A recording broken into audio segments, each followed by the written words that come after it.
Hello, magandang hapon po. Magle-lecture lang ako ng very brief para lang po sa mga mahal ko na mga magkukuha ng mga bar exams na gusto, lalo na yung mga repeaters. Huwag ko po kayo mahiya kung repeater kayo. Take kayo, basta makapasa kayo, it is understood na matalino kayo lahat pag nakapasa kayo.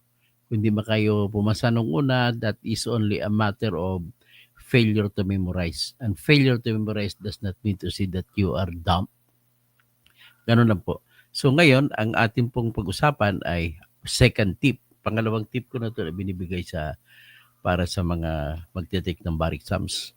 Mas gusto ko pa kasi na maraming mga abogado sa buong Pilipinas. Kasi pag marami na pong abogado, magiging maraming matitino. Kasi para ka manatili maging abogado, ay kailangan maging matino ka, kung hindi matatanggalan ka ng lisensya. So, I don't care, but I wish that almost 50% of the Filipinos in the country are lawyers. Kung ganun mangyari po, sigurado po ako na titino yung bayan. Lalo pa mga pulis, ang gusto ko lahat ng mga abogado. Kahit kalahati na lang ng mga kapulisan ay puro mga abogado. At least tama yung pag-aristo, tama lahat, tama, nasa sunod lahat sa batas. Although there are times na yung pagiging judgment call mo ay medyo magulo, but you're always, it is always better that you commit an error in the side of caution na sinasabi nila. So kung hindi ka sigurado, you better stay in the side of caution. So do not be afraid to say you do not know.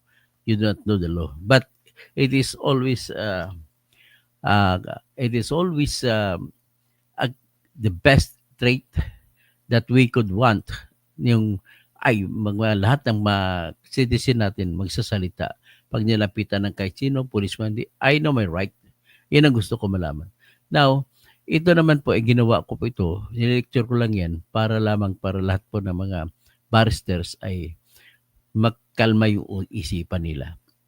Yung first, number 2 tip ko bigay sa inyo ay actually is a mind setting. Nung nag-take ako ng bar exam, nag-mind setting muna ako. Magre-review kayo ngayon, mag-prepare kayo para sa September board bar exam. September bang bar exam ngayon 2 to 5? Kaya I'm not so sure. Itatanungin ko sa AI. When is the 2025 bar exams? Yan. So habang nagpe-prepare kayo for bar exams, September nga oh.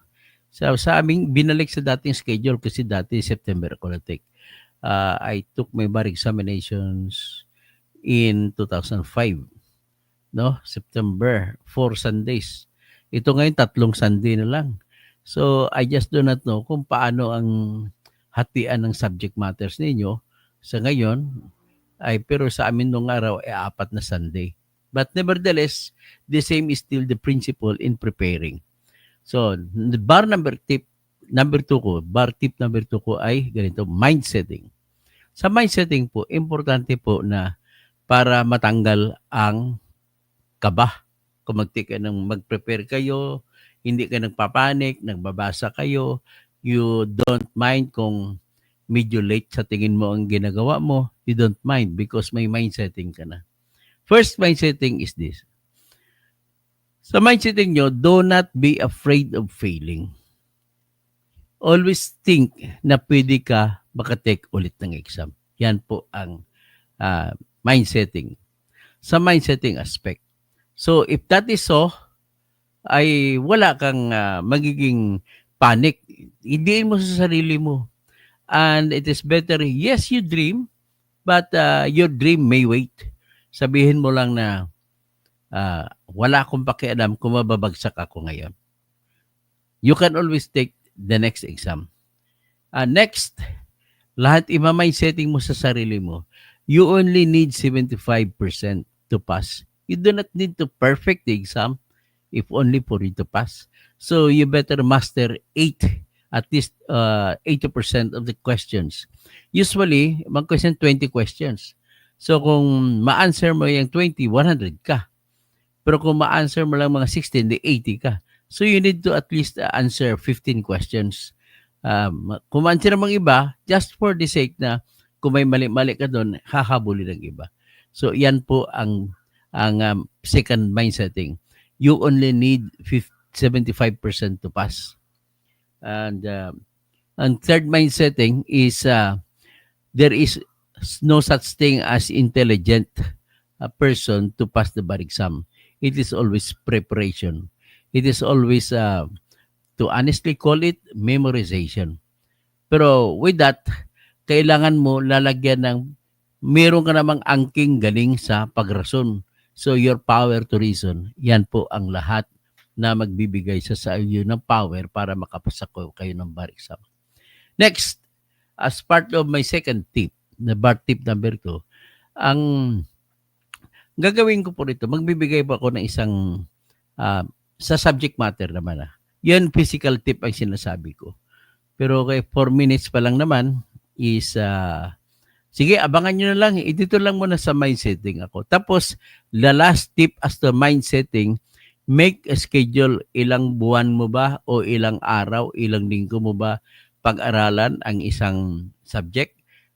Tandaan mo, 3 Sundays ka. So, hatiin mo yun sa 3, divided by mo, halimbawa, September. So, hanggang mag-schedule ka hanggang August. Ano na ngayon? July. August. So, whole month of July, whole month of August. Sabihin mo, late ka na kasi ngayon ako nagsimula. So, there are mga about 8 weeks. Sabihin na natin, natanggal ang first week ng July. So, 7 weeks. So, 6 weeks na lang. 6 weeks preparation. For 2 weeks, kada subject mo. Kada subject mo, 2 weeks. So, yan ang preparation mo. The best way sa mindsetting din is kung nagbabasa kayo, kasi usually magbabasa kayo. Unlike me, nung nag-prepare ako sa bar exams, ang ginawa ko ay sinulat ko sa kamay ang lahat ng batas, lahat ng kodal. Sinulat ko yan. Hindi na po ako nagbasa-basa ng matindi kasi masyadong confident naman ako being a graduate of Pamantasan ng Lungsod ng Maynila, College of Law, nung that time, ay sufficient sa tingin ko yung stock knowledge ko with regard to jurisprudence. So, sumunod na lang ako ng mga kodal. At nagbasa-basa konti kung ano-ano makikita ko sa mga tips, binasa ko lahat yun. At mind you, nung nag-take ako ng bar exams, akala ko parang memorize ko lahat ng mga batas. Yan pong experience ko. So, yan po ang aking tip sa mind setting. Number 1, ulitin ko lang. Number 1, do not be afraid that you may fail. Para design yan para matanggal ang stress o yung panic sa sarili mo. Number 2, you must always remember that there is no such thing as intelligence that is needed to pass. It is actually required of you to memorize kung maaari. Kasi kahit na medyo bobo ka, basta may memorize mo lang sagot, kung anong rason, yun lang. Number 3, always think that every answer of yours that will be given, kung hindi mo alam, just say ang rason mo kung bakit. If you do not agree with it, sabihin mo lang, it is unreasonable. Ganun lang. So, bibigyan ka rin ng punto niya ng checker. At ano pa? At mag-scheduling kayo. Gawa kayo ng 3 subject schedule, so 3 Sundays schedule. So, yung make it in a manner na unahin mo yung reviewin yung subject na pinakahuling ibibigay, pinakahuling Sunday. 3 Sundays yung pinaka-last Sundays, inuunahin mo subject.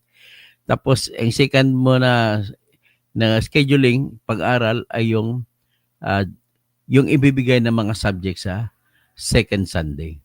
Tapos, ang last mo na memorizein ay yung first Sunday na ibibigay. So, ngayon, by the time na natapos ka na ng first Sunday mo, na third schedule mo, mag-umpisa ng first exam at katatapos mo din lang nung pag-review ng ganong klaseng mga subjects. Okay? So, Tapos next week, meron ka namang 1 week, i-review mo naman ngayon reviewin mo ngayon ang para for second Sunday. Pagtapos niyan, the third Sunday, reviewin mo na ngayon ang na-review mo na sa third, yung first Sunday para sa third Sunday. Okay? So, ganun lamang po. Number 1, do not be afraid if you fail. You can take the bar exam again. Okay? Hanggang dyan lamang po. At bantayan ang tip number 3 ko at doon po ako magbibigay sa manner of answering at saka how to answer if you do not know what specific answer or what specific law do you want to cite. Okay? Yan lamang po.